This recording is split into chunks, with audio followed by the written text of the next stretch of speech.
The crystal chandelier sparkled overhead as Gemma Sanders tried to blend into the background, sipping her champagne at table 17, the dreaded singles table.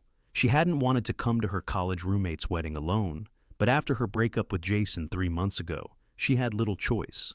The ivory tablecloth stretched before her like an empty canvas, dotted with abandoned napkins and half-empty glasses of the other singles who'd managed to find dance partners. "Is this seat taken?" a deep voice asked, breaking through her thoughts. Gemma looked up to find herself staring into the most striking pair of blue eyes she'd ever seen. The man standing beside her was tall with broad shoulders, perfectly showcased by an impeccably tailored suit that probably cost more than her monthly rent. "No, please," she gestured to the empty chair. "It's just me and these abandoned champagne flutes keeping each other company." He smiled, revealing perfect white teeth. "I'm Daniel Quinn, friend of the groom. Gemma Sanders, friend of the bride." She extended her hand, which he took. His touch was warm, firm, and lingered just a second longer than necessary. "Ah, so we're on opposite sides of the battle lines," he joked, settling into the chair beside her. "I wouldn't say battle, more like a very expensive peace treaty," Gemma replied, gesturing around the lavish ballroom. Daniel laughed, a warm sound that seemed to vibrate through her. "Fair enough. So, how do you know Melissa?" "College roommates. We survived 4 years of finals, bad relationships, and her experimental cooking phase." Gemma smiled at the memory. "What about you and Thomas?" "Business school," Daniel replied, reaching for a glass of water. "We bonded over case studies and all-nighters." Gemma nodded, trying not to stare at his perfect jawline or the way his dark hair fell just so across his forehead. There was something familiar about him, but she couldn't place it. "You know," Daniel said, his eyes scanning the dance floor, "it's a crime to leave the prettiest woman in the room sitting alone at a table." Gemma felt her cheeks warm. That's a bold statement considering Melissa is literally wearing a princess ball gown and tiara. "I stand by my assessment," he said, his eyes meeting hers with an intensity that made her breath catch. "Would you care to dance?"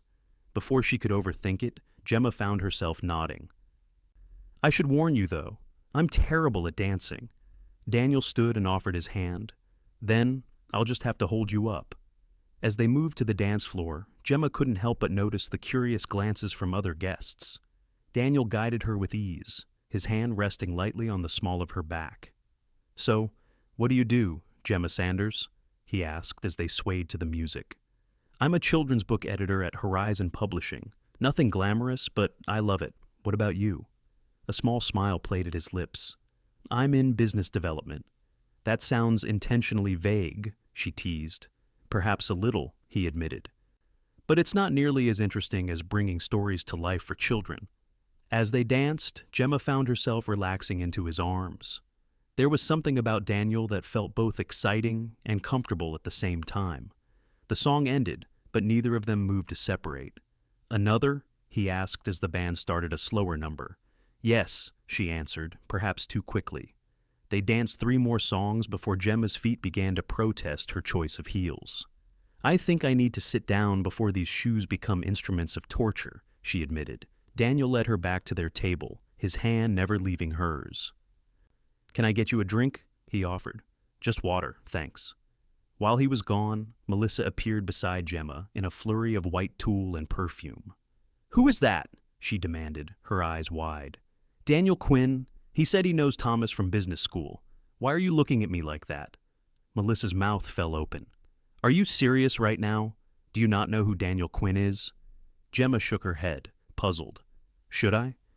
Only the Daniel Quinn of Quinn Enterprises, the tech mogul who's worth like billions?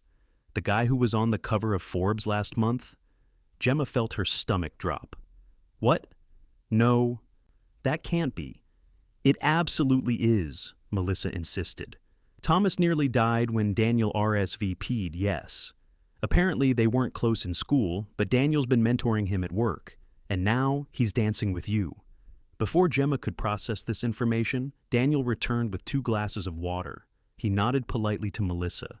"Congratulations, it's a beautiful wedding." "Thank you so much for coming," Melissa gushed, suddenly seeming starstruck. "I'll just leave you 2 alone. She shot Gemma a meaningful look before hurrying back to her new husband. "What was that about?" Daniel asked, settling beside Gemma. She took a sip of water, trying to gather her thoughts. "Apparently, my friend just informed me that you're Daniel Quinn of Quinn Enterprises." His expression changed subtly. Yes. Does that change things?" "I don't know," Gemma answered honestly. "Should it?" Daniel studied her for a moment. "Most people react differently when they find out." "I'm not most people," Gemma said, setting down her glass. "But I do wonder why you didn't mention it. Because for once, I wanted someone to see me as just Daniel, not as the CEO of Quinn Enterprises or the guy with the net worth that tabloids love to speculate about." His eyes held hers. "When you looked at me, you just saw me." Gemma felt a flutter in her chest. "Well, now I see you and your apparently very impressive bank account."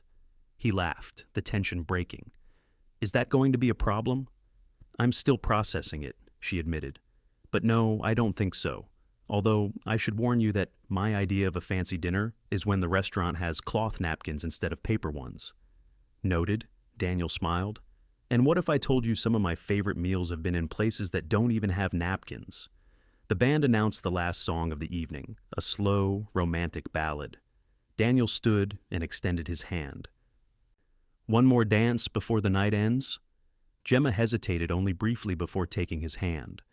As they swayed to the music, she allowed herself to relax into him, breathing in his expensive cologne. "I'd like to see you again," he murmured close to her ear. "Outside of this wedding bubble." Gemma pulled back slightly to look at him.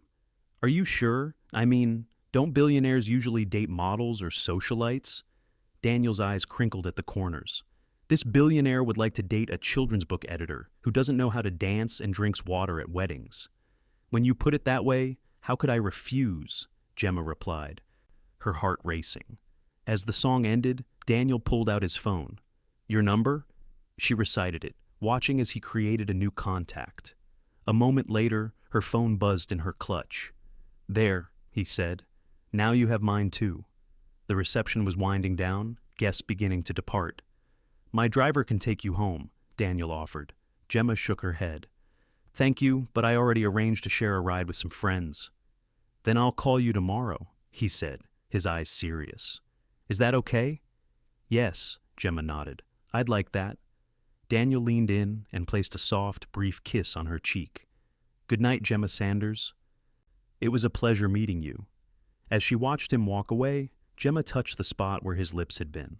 She had come to this wedding dreading the lonely singles table. Instead, she was leaving with the phone number of a billionaire who looked at her like she was the only woman in the room. Her friend Olivia sidled up beside her.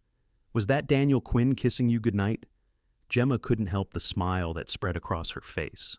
"Yes, and he's calling me tomorrow." "Well," Olivia said with a grin, "this is going to be interesting." True to his word, Daniel called the next afternoon. Gemma had just settled onto her couch with a cup of tea and manuscript when her phone rang. "Hello?" she answered, trying to sound casual. "Gemma, it's Daniel. Is this a good time?" His voice sent a flutter through her stomach. "Yes, perfect timing. I was just taking a break from work." "Working on Sunday?" he asked. "You must be dedicated," Gemma laughed. "Says the billionaire CEO who probably hasn't taken a real day off in years." "Touché," he admitted. "Although I'm making an effort to change that. Starting with dinner tomorrow night, if you're free." "I think I could arrange that," she replied, trying to sound nonchalant while her heart raced. "Excellent. I know a place downtown, small Italian restaurant, family owned. They make pasta that would put most fancy restaurants to shame." Gemma smiled to herself. He remembered her comment about cloth napkins. "That sounds perfect." They arranged the details, and after hanging up, Gemma immediately called Olivia. "He asked me to dinner tomorrow," she announced when her friend answered. "Of course he did," Olivia replied. "The question is, what are you going to wear?" That question led to a 2-hour FaceTime session with Olivia going through Gemma's closet, finally deciding on a simple navy blue dress that Olivia insisted brought out her eyes. By the time Monday evening arrived, Gemma had changed outfits 3 times before finally settling on the navy dress. She was touching up her lipstick when her buzzer rang promptly at 7. Expecting Daniel to send a driver, she was surprised to find him standing outside her apartment building, looking devastatingly handsome in dark jeans and a light gray sweater. "You came yourself," she said, unable to hide her surprise. Daniel smiled. "I told you, I'm trying to be just Daniel with you." He handed her a small bouquet of wildflowers. "These reminded me of you, beautiful but not pretentious." "Thank you," Gemma said, accepting the flowers. "That might be the nicest backhanded compliment I've ever received." Daniel laughed. "Not backhanded at all. It was meant entirely as praise." The restaurant was exactly as Daniel had described, small, family-owned, with checkered tablecloths and candles and wine bottles. The owner greeted Daniel by name and led them to a corner table. "You come here often?" Gemma asked as they were seated. "Whenever I can. Antonio's father taught me everything I know about authentic Italian cooking when I was in college." Daniel picked up the menu. The carbonara is life-changing. Over pasta and wine, Gemma found herself relaxing completely. Daniel was surprisingly easy to talk to, asking thoughtful questions about her work and listening intently to her answers. "So why children's books?" he asked as they shared a tiramisu. Gemma's eyes lit up. "Because they matter. The books we read as children shape us in ways we don't even realize until we're adults. I love being part of that." Daniel nodded, watching her with interest. "What was your favorite book as a child?" "The Secret Garden," she answered immediately. "I must have read it 100 times. "What about you?" "The Phantom Toll Booth," he replied. "I loved how it made mathematics and language into adventures." "That explains how you ended up running a tech empire," Gemma observed. Daniel's expression changed slightly. "Actually, Quinn Enterprises was my father's company. I just expanded it." "Was?" Gemma asked gently. "He passed away 5 years ago," Daniel said, his voice softening. "Heart attack, no warning." "I'm sorry." Gemma reached across the table to touch his hand. "That must have been difficult." "It was," Daniel admitted. "We had a complicated relationship. He built the company from nothing. Expected me to follow in his footsteps. I did, but not exactly how he wanted." "What do you mean?" Daniel took a sip of wine before answering. "He was old school, believed in hierarchy, keeping employees at arm's length. I've tried to create something different, more collaborative, focused on innovation rather than just profit." "And has it worked?" Gemma asked. A smile touched his lips. "We've tripled in size and consistently make the best places to work lists, so I'd say yes." "That's impressive," Gemma said sincerely. "Thank you," Daniel replied. "But enough about work. Tell me something I wouldn't guess about you." Gemma thought for a moment. "I make terrible coffee, like truly awful. My friends won't let me near their coffee machines." Daniel laughed. "That's refreshingly honest. Most people try to impress on first dates." "Is that what this is? A first date?" Gemma asked, feeling bold. "I certainly hope so," Daniel replied, his eyes holding hers. "Otherwise, I've been flirting with you all evening for nothing." The rest of the evening passed in a blur of laughter and conversation. When the restaurant began to close, Daniel insisted on walking her home despite her apartment being several blocks away. "I had a wonderful time," Gemma said as they reached her door. "So did I," Daniel replied, stepping closer. "Can I see you again?" "I'd like that." Gemma nodded, suddenly aware of how close he was standing. Daniel reached out, gently tucking a strand of hair behind her ear. "I'm going to kiss you now, if that's okay." Instead of answering, Gemma leaned forward, closing the distance between them. His lips were soft, but insistent against hers, his hand cupping her face with surprising tenderness. When they finally pulled apart, Gemma felt slightly dizzy. "Good night, Gemma," Daniel said, his voice husky. "Good night, Daniel," she replied, unable to stop smiling as she let herself into her apartment. Over the next few weeks, they fell into a rhythm. Daniel would call or text daily, and they saw each other several times a week. Despite his busy schedule, he always made time for her, sometimes surprising her with lunch at her office or coffee before work. What surprised Gemma most was how normal it felt. Yes, there were moments when his wealth was impossible to ignore, like when he flew them to Chicago for dinner because she mentioned missing her favorite deep dish pizza, or when the maitre d' at an impossible-to-book restaurant greeted him by name, but mostly, they did ordinary things together. They cooked dinner at her apartment, where she discovered that Daniel hadn't been exaggerating his culinary skills, binge-watched shows on her worn couch, and took long walks through the city. Daniel seemed to relish these simple activities, telling her they were a refreshing change from his usual routine.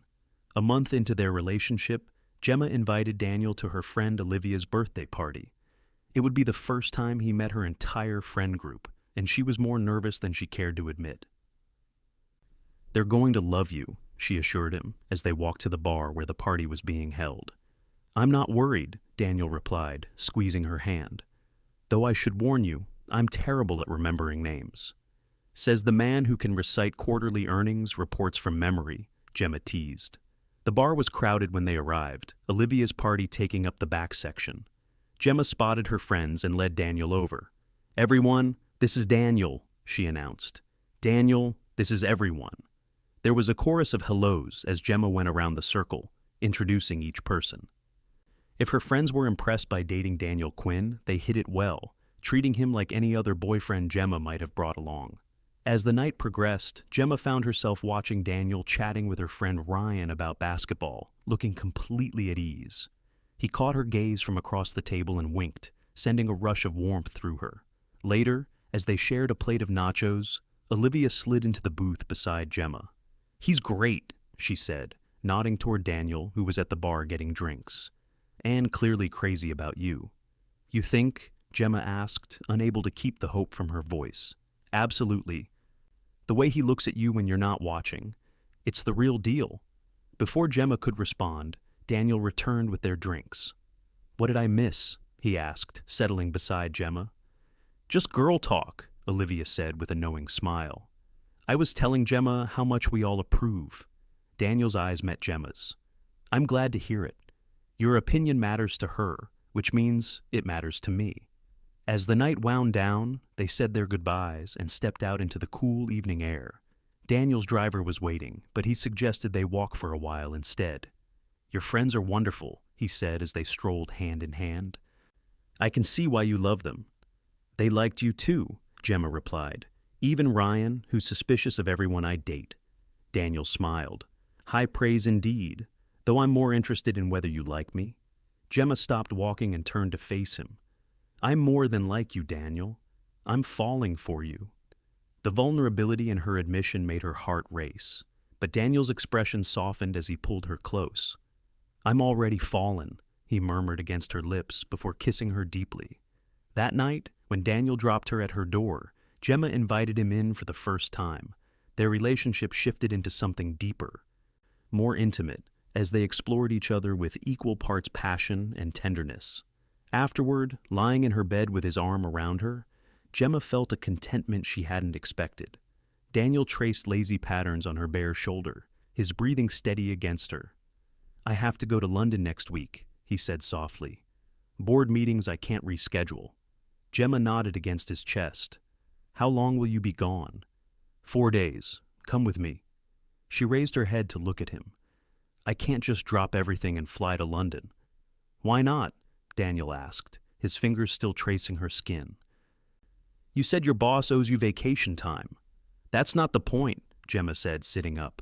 "I have responsibilities, deadlines. I can't just leave because my boyfriend wants company on his business trip." Daniel sat up too, the sheet pooling around his waist. "Is that what you think this is about?" "Gemma, I want you there because I'm happiest when I'm with you. 4 days feels like an eternity." The sincerity in his voice melted her resistance. "You really want me there?" "More than anything," he assured her. "You can work from the hotel if you need to. And when I'm done with meetings, I'll show you my favorite parts of the city." Gemma bit her lip, considering. "I'll have to check with my boss." Daniel's face lit up. "Is that a yes?" "It's a maybe," Gemma laughed, "but a strong maybe." The maybe turned into a yes when Gemma's boss not only approved her time off, but seemed thrilled that she was finally using some vacation days. 3 days later, she found herself boarding Daniel's private jet. still somewhat in disbelief. "You're sure this isn't too much?" she asked, as a flight attendant offered her champagne. Daniel took her hand. "Nothing is too much when it comes to you." London was a whirlwind of luxury and intimacy. While Daniel attended meetings during the day, Gemma explored the city or worked from their suite at the Savoy. In the evenings, he showed her a London few tourists experience: tiny restaurants hidden in back alleys, private galleries, and secret gardens. On their last night, after a dinner at a restaurant overlooking the Thames, Daniel suggested a walk along the river. The lights of the city reflected on the water, creating a magical atmosphere. "What are you thinking?" Daniel asked, noticing her quiet contemplation. "That this doesn't feel real," Gemma admitted. "A few months ago, I was sitting alone at a wedding table, and now I'm in London with you." Daniel stopped walking, turning to face her. "It's real, Gemma. We're real." He took both her hands in his. "These past weeks have been the happiest of my life. I've never felt this way about anyone before." "Neither have I," Gemma whispered, her heart pounding. "I love you," Daniel said simply. "I know it might seem fast, but I've never been more certain of anything." Tears pricked at Gemma's eyes. "I love you too." Daniel pulled her into his arms, kissing her with such tenderness that Gemma felt it in her soul. As they walked back to the hotel, arms around each other, Gemma realized that whatever happened next, her life had changed irrevocably. Upon returning to New York, they settled into a new phase of their relationship. Daniel gave Gemma a key to his penthouse, and she found herself spending more nights there than at her own apartment. The magnitude of their different lifestyles became more apparent his doorman building, with its breathtaking views, versus her walk-up with temperamental plumbing, but Daniel seemed equally comfortable in both spaces. What did begin to create tension, however, was the public nature of Daniel's life. The first time Gemma saw their photo in a gossip blog, tech billionaire Daniel Quinn's new romance with mystery woman, she felt a surge of anxiety. "Does this happen a lot?" she asked, showing Daniel the article on her phone. He barely glanced at it. "Sometimes. I try not to pay attention to it." "But they're writing about me," Gemma protested. "About us." Daniel put down the report he was reading. "I'm sorry. I should have warned you. My last few relationships received some media attention, but it usually dies down." "Last few relationships?" Gemma repeated. "Like the supermodel you dated last year?" The article had helpfully included a rundown of Daniel's dating history. "Caroline?" Daniel looked genuinely confused. "We went on 3 dates before realizing we had nothing in common, hardly a relationship." "The article made it sound more serious," Gemma said. Daniel moved to sit beside her on the couch. "Gemma, you can't believe everything you read. My life looks very different from the outside than it feels from within." "I know," she sighed. "It's just strange to see myself referred to as Daniel Quinn's new fling. Makes me feel like some temporary amusement." "You are so much more than that," Daniel said firmly, taking her hand. "What we have is real. The rest is just noise." Gemma nodded, but the incident left her feeling unsettled. It was a stark reminder that dating Daniel meant dating his public persona as well.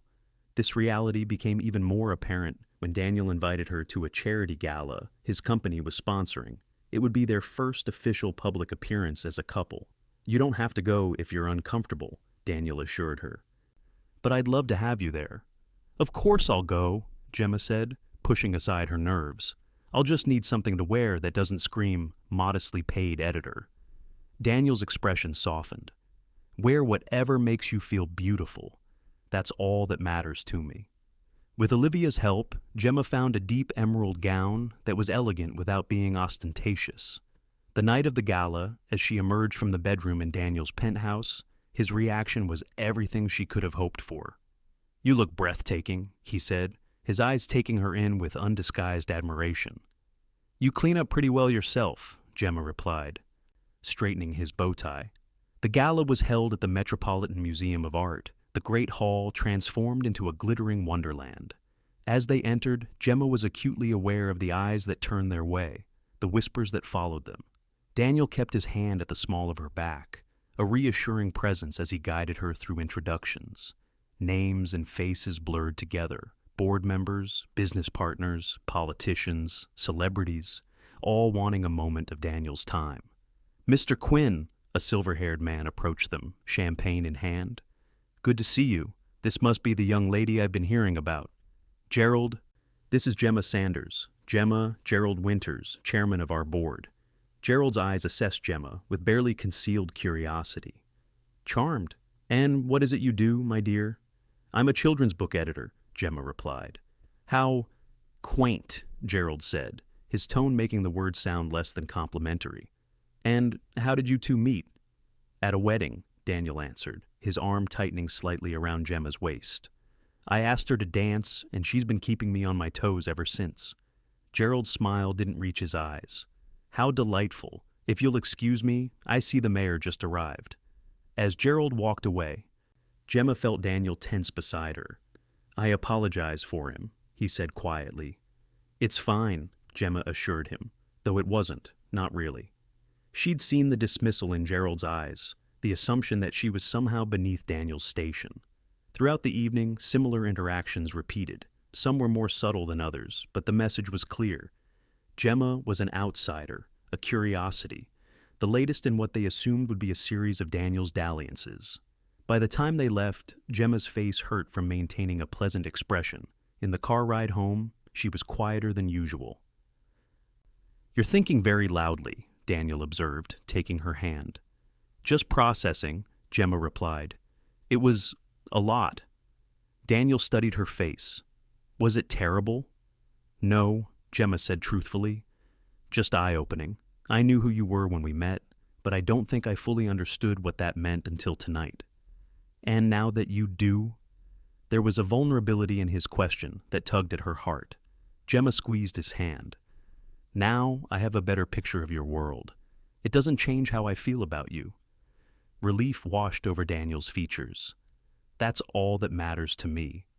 When they arrived at his penthouse, Daniel surprised her by pulling a small box from his jacket pocket. "What's this?" Gemma asked as he handed it to her. "Open it and see." Inside was a delicate silver necklace with a small, intricately designed key pendant. "Daniel, it's beautiful," Gemma breathed. "It's a replica of an antique key I found in London," he explained, taking the necklace and moving behind her to fasten it around her neck. "When I saw it, I thought of you, of how you've unlocked something in me I didn't know was there." Gemma touched the pendant resting against her skin. "Thank you. I love it." Daniel turned her to face him. "I want you to know that no matter what anyone else thinks or says, you belong in my world, because you are my world." The sincerity in his eyes brought tears to Gemma's. She reached up to touch his face. "I love you, Daniel Quinn. And I love you, Gemma Sanders, all of you, exactly as you are." As they held each other in the quiet of his apartment, the glamour and tension of the evening faded away, leaving only the truth of what they felt for each other. The weeks that followed brought a new rhythm to their relationship. Gemma grew more comfortable navigating Daniel's world, and he seemed to find genuine joy in the simplicity of hers. They established traditions Sunday brunches at a tiny cafe near Gemma's apartment, movie nights where they took turns choosing films, weekend trips to Daniel's lake house upstate, where they could escape the city and the scrutiny that came with it. It was during one of these weekends, as they sat on the dock watching the sunset, that Daniel broached a subject they had been dancing around. "Your lease is up next month," he said casually, his fingers playing with hers. Gemma nodded. "My landlord already sent the renewal. I need to sign it this week." Daniel was quiet for a moment. "What would you think about not renewing it?" Gemma turned to look at him. "Are you asking me to move in with you?" "Yes," Daniel said simply. "I want to fall asleep beside you every night and wake up with you every morning. I want your books mixed with mine on the shelves and your coffee mug next to mine in the cabinet." "Even though I make terrible coffee," Gemma teased, trying to process the emotions his words had stirred. "Especially because of that," Daniel smiled. "I'm not asking because it's convenient or practical. I'm asking because my home feels empty when you're not in it." Gemma took a deep breath. "It's a big step." "It is," Daniel agreed. "And if you're not ready, I understand. There's no rush, no pressure. I just want you to know that's what I want." Gemma leaned over to kiss him softly. "I'll think about it, okay?" Daniel nodded, seeming content with her answer. When they returned to the city Sunday evening, Gemma did think about it all through the night and into the next day. She made lists of pros and cons, called Olivia for advice, and spent hours imagining what it would be like to truly share Daniel's life. By Tuesday, she had made her decision. She called Daniel at work, something she rarely did. "Is everything okay?" he asked, concern evident in his voice. "Everything's fine," Gemma assured him. "Are you free for dinner tonight, at my place?" "Of course. I'll bring wine." Gemma spent the afternoon cooking Daniel's favorite meal, her grandmother's recipe for roast chicken with rosemary potatoes. When he arrived, the small apartment was filled with the comforting aroma of home cooking. "This smells amazing," Daniel said, kissing her hello and handing her a bottle of wine. They ate at Gemma's small table, the conversation flowing easily as always. When they finished, Gemma took a deep breath. "I've been thinking about what you asked," she began, "about moving in together." Daniel set down his wine glass, giving her his full attention. "And I want to," Gemma said, feeling suddenly shy. "But I have conditions." A smile tugged at Daniel's lips. "I'm listening." "First, I need space that's mine, a room for my books and work where I can close the door and be alone sometimes." Daniel nodded. "The guest room next to the library. It has great light and built-in shelves. It's yours." "Second, I want to contribute financially. I know I can't match what you pay, but I need to feel like I'm pulling my weight." Daniel started to protest, but Gemma held up her hand. "This isn't negotiable, Daniel. I need to maintain some independence." After a moment, Daniel nodded.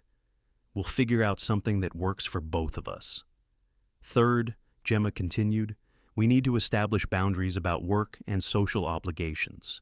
I want to support you, but I can't attend every function or entertain business associates 3 times a week." "Fair enough," Daniel agreed. "Anything else?" Gemma bit her lip. "Just one more thing. I need to know that this is a step towards something permanent. I'm not looking for a trial run or a convenient arrangement. If we do this, I'm all in." Daniel reached across the table to take her hand.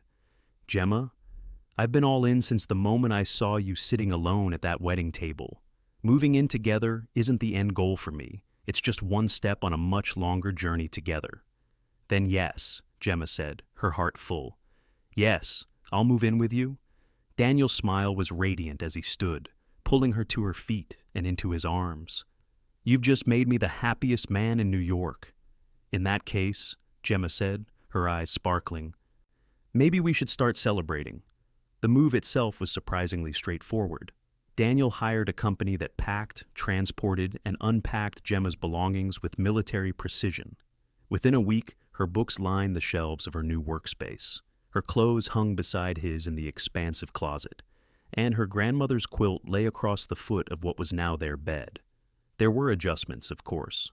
Gemma had to get used to the doorman greeting her by name, to the cleaning service that came twice a week, to the fact that anything she needed was just a phone call away. Daniel, in turn, had to adapt to sharing his carefully ordered space with someone whose organizational system could charitably be described as creative chaos. "How can you find anything in here?" he asked one morning, surveying the explosion of manuscripts and sticky notes covering her desk. Gemma didn't look up from her computer. "I know exactly where everything is. It's a system. A system designed to give me heart palpitations, apparently," Daniel muttered, but his tone was affectionate. Living together revealed new dimensions to their relationship. Gemma discovered that Daniel was a light sleeper who often worked in the middle of the night when ideas struck him. Daniel learned that Gemma talked in her sleep, sometimes holding entire conversations with imaginary characters from the books she was editing. They established rituals: coffee in bed on Sunday mornings, takeout and movie nights on Wednesdays, long walks in Central Park on the weekends. Daniel installed a small kitchenette in Gemma's workspace so she could make tea without going to the main kitchen. And Gemma organized Daniel's home office in a way that actually improved his workflow. 3 months into their new living arrangement, Gemma came home to find Daniel cooking dinner, a rare occurrence given his schedule. "What's the occasion?" she asked, kissing him hello. "No occasion," Daniel replied, stirring something that smelled delicious. "Just wanted to do something nice for you." Gemma eyed him suspiciously. You've been mysteriously busy all week, canceling lunch twice and coming to bed after I'm asleep. Now you're cooking on a Tuesday. Something's up." Daniel sighed, setting down the wooden spoon. "You know me too well. I have been working on something. But it was supposed to be a surprise." "What kind of surprise?" Daniel hesitated, then reached for his phone. "I wasn't planning to show you this yet, but since you're on to me." He pulled up a photo and handed her the phone. Gemma stared at the screen, confused. It showed a charming Victorian house with a wide porch and large windows. "It's beautiful, but what am I looking at?" "Our potential weekend home," Daniel said, watching her reaction carefully. "It's in a small town about 2 hours north. 3 acres, big enough for privacy, but close enough to a town center that we're not isolated." Gemma scrolled through more photos, taking in the sunny kitchen, the library with floor-to-ceiling bookshelves, the master bedroom with windows overlooking what appeared to be a garden. "This is wow," she finally said. "You want to buy another house?" "I want us to have a place that's ours from the beginning," Daniel explained. "Not my penthouse that you moved into, but a home we choose together. The lake house is great, but it's always been my retreat. This would be our place." The thoughtfulness of the gesture touched Gemma deeply. "Can we see it in person before you make any decisions?" "Of course," Daniel smiled. "I've arranged for us to visit this weekend." "If that works for you." Gemma handed him back his phone. "It works perfectly." She moved closer, wrapping her arms around his waist. "Thank you for thinking of this." Daniel kissed the top of her head. "I'm always thinking of you, of us, of our future." The house was even more charming in person, set back from a quiet road, surrounded by maple trees that would be glorious in the fall. It had the feel of a place where memories were waiting to be made. As they walked through the rooms, Gemma could envision their life there, lazy mornings on the porch with coffee and books, evenings by the fireplace, summers in the garden that needed some love but had good bones. "What do you think?" Daniel asked, as they stood in the library, the afternoon sun streaming through the windows. "I think it's perfect," Gemma said honestly. "I can see us here." Daniel's face lit up. "Really? You're not just saying that?" "Really," Gemma assured him. "It feels right, doesn't it?" "It does," Daniel agreed, pulling her close. "So, I should make an offer?" "Definitely make an offer," Gemma nodded against his chest. The offer was accepted the next day unsurprisingly, given that Daniel had offered well above asking price. What followed was a whirlwind of paperwork, inspections, and planning. Gemma threw herself into the project, researching furniture, paint colors, and landscaping ideas with enthusiasm. "I've created a monster," Daniel joked, when he found her surrounded by fabric samples one evening. "You love it," Gemma retorted. "I love you," Daniel corrected, sitting beside her on the floor. "And seeing you this excited makes me happy." The house was theirs by the end of the month, and they spent every weekend for the next several weeks there, making it their own. They painted walls together, getting more paint on each other than the surfaces, assembled furniture with varying degrees of success, and planted a vegetable garden that Gemma was determined would flourish despite her historically black thumb. It was during one of these weekends, as they sat on the porch swing watching the sunset, that Daniel turned to Gemma with a serious expression. "I need to ask you something," he said, taking her hand. Gemma's heart skipped. "Okay. My mother's birthday is next month. She's having a dinner at her house in Greenwich. Will you come with me?" The question wasn't what Gemma had been expecting, and she couldn't hide her surprise. In the 10 months they'd been together, Daniel had mentioned his mother only occasionally, and never in the context of meeting her. "You want me to meet your mother?" Gemma asked. Daniel nodded. "I do. It's past time." "Why haven't you suggested it before now?" Daniel was quiet for a moment. "My relationship with my mother is complicated. After my father died, she withdrew into her own world. She's not an easy person, Gemma. She can be judgmental, critical." "You're worried she won't approve of me," Gemma said, understanding dawning. "No," Daniel said firmly. "I'm worried she'll say or do something to hurt you. But you're important to me. The most important person in my life, and I want the 2 most significant women in my world to know each other." Gemma squeezed his hand. "Then of course I'll come." The day of the dinner, Gemma was more nervous than she'd been for the charity gala. This wasn't about impressing strangers or navigating social politics. This was Daniel's mother, the woman who had shaped the man she loved. They drove to Greenwich in Daniel's Aston Martin, the journey filled with Gemma asking questions about what to expect. "Remember, she'll likely be reserved at first," Daniel warned as they pulled into the driveway of an imposing colonial house. "Don't take it personally." Reserved proved to be an understatement. Diane Quinn was a striking woman in her 60s, elegantly dressed and perfectly composed. She greeted Daniel with a brief hug and Gemma with a cool handshake. "So you're the young woman who's been occupying so much of my son's time," Diane said, her eyes assessing Gemma from head to toe. "Mother," Daniel warned. "It's a pleasure to meet you, Mrs. Quinn," Gemma said, determined to remain polite. "Happy birthday." Diane inclined her head slightly. "Thank you. Shall we have drinks in the garden?" "The others should be arriving shortly." The others turned out to be a small group of Diane's friends, all similar in age and demeanor. Throughout cocktails and dinner, Gemma did her best to engage and make a good impression, but Diane remained distant, directing most of her conversation to her friends or to Daniel. It wasn't until after dinner, when the guests had moved to the living room for coffee, that Diane approached Gemma directly. "Daniel tells me you work in publishing," she said, sitting beside Gemma on a sofa. "Yes, I'm a children's book editor," Gemma replied. "Interesting choice." "I assume the pay is modest." Gemma maintained her composure. "It is, but the work is rewarding." Diane took a sip of her coffee. "You must find Daniel's world quite different from your own." "In some ways," Gemma acknowledged, "but we have more in common than you might think." "Such as?" "We both value honesty, kindness, and hard work. We share similar tastes in books and films. We both prefer quiet evenings at home to big events." Gemma paused, then added, "And we both love your son deeply." Something flickered in Diane's eyes. Surprise, perhaps, or reluctant respect. "You speak your mind. That's refreshing, if unexpected." "Daniel deserves someone who's real with him," Gemma said. "Too many people see only what he has, not who he is." Diane studied Gemma for a long moment. "You know, when Daniel told me he was bringing someone special to my birthday dinner, I assumed it would be another of those polished, ambitious women he usually dates. Women who see my son as a prize to be won. I never saw him that way," Gemma said honestly. "The night we met, I didn't know who he was. I just knew I liked talking to him, dancing with him. Everything else came later. And if it all went away tomorrow, the money, the company, the status, would you still feel the same?" "Yes," Gemma said without hesitation. "Because none of those things are why I love him." Diane set down her coffee cup.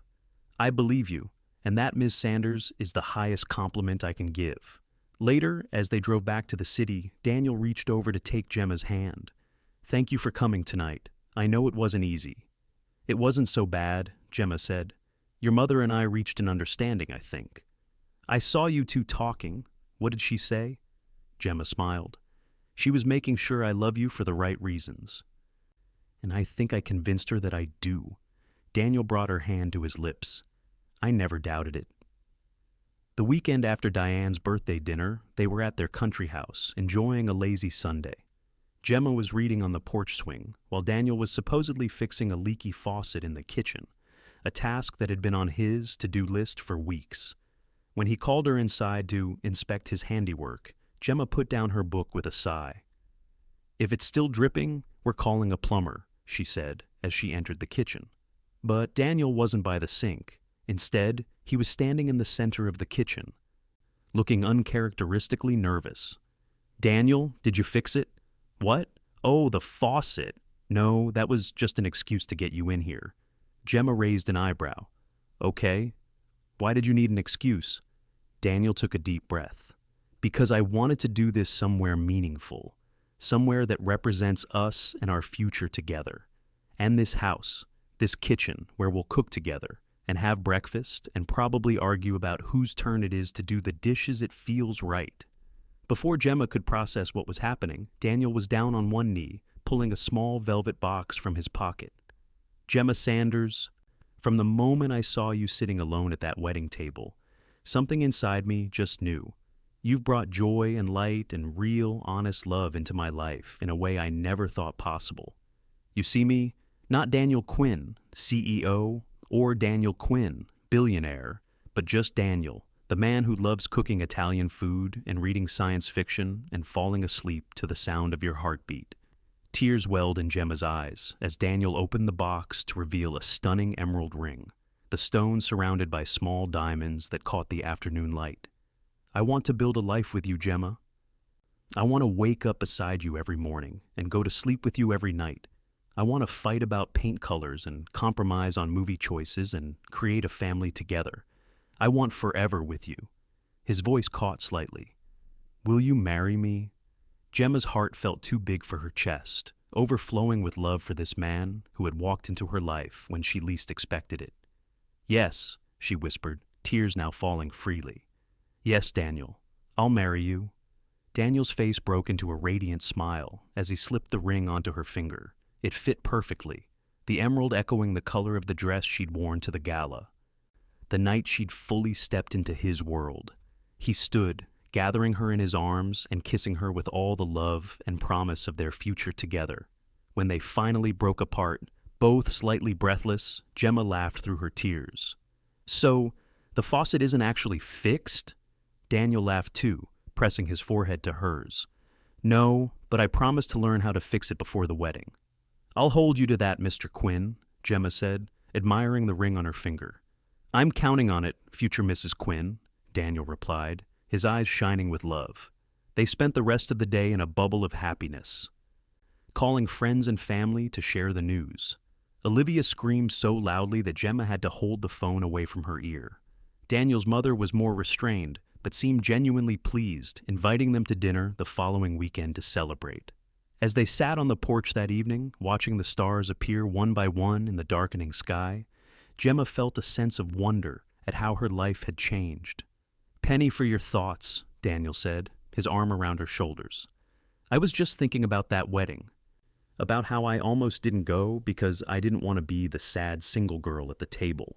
I'm very glad you went, Daniel said, kissing her temple. Me too, Gemma smiled. Who would have thought that sitting alone at a wedding table would lead to all this? I did, Daniel said with confidence. The moment I saw you, I knew my life was about to change. I just didn't know how much better it would get. As they planned their wedding over the next several months, Gemma was grateful for Daniel's support in keeping things intimate and meaningful rather than extravagant. They chose their country house as the venue, deciding on a fall ceremony to showcase the stunning foliage of the surrounding maples. Are you sure you don't want something grander? Diane asked when they shared their plans. The Quinn name carries certain expectations. We're sure, Daniel said firmly. We want our wedding to reflect who we are as a couple, not what anyone expects from us. The day itself dawned clear and perfect, the trees a riot of red and gold against a brilliant blue sky. They exchanged vows on the back lawn, surrounded by only their closest friends and family. Gemma wore a simple silk dress that made her feel like the best version of herself. And Daniel couldn't take his eyes off her as she walked toward him on her father's arm. Their vows were personal and heartfelt. Daniel promising to always see and cherish the real Gemma, and Gemma vowing to be his partner and equal in all things. When they were pronounced husband and wife, the small gathering erupted in cheers and applause. The reception was held in a tent on the property, fairy lights twinkling overhead as they danced their first dance as husband and wife. Happy? Daniel murmured against her ear as they swayed to the music.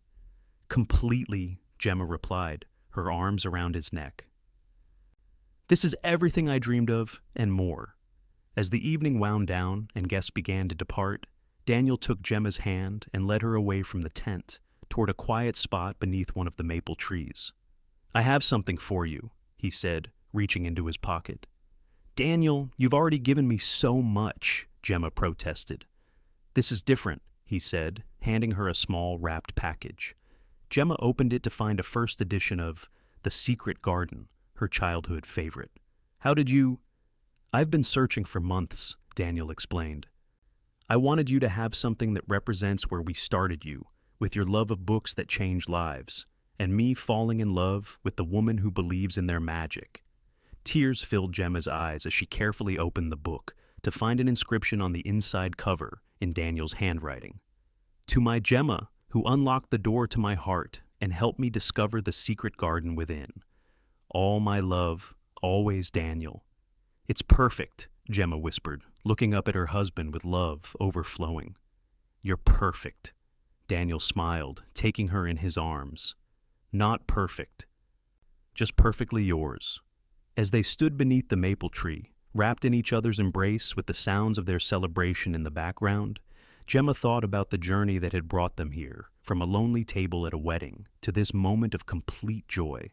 She had gone to that wedding feeling like she was missing something essential, never imagining that what she was about to find would change everything. And Daniel, who had everything money could buy but had been searching for something money couldn't, had found it in her real love, based not on what he had, but on who he was. "What are you thinking about, Mrs. Quinn?" Daniel asked, brushing a strand of hair from her face. "About how glad I am that I sat alone at that wedding table," Gemma replied, "and how I had no idea that the handsome groomsman asking me to dance would turn out to be the love of my life." "The best kind of surprise," Daniel smiled. "The very best," Gemma agreed, leaning up to kiss her husband as the stars began to appear overhead, witnesses to the beginning of their greatest adventure yet.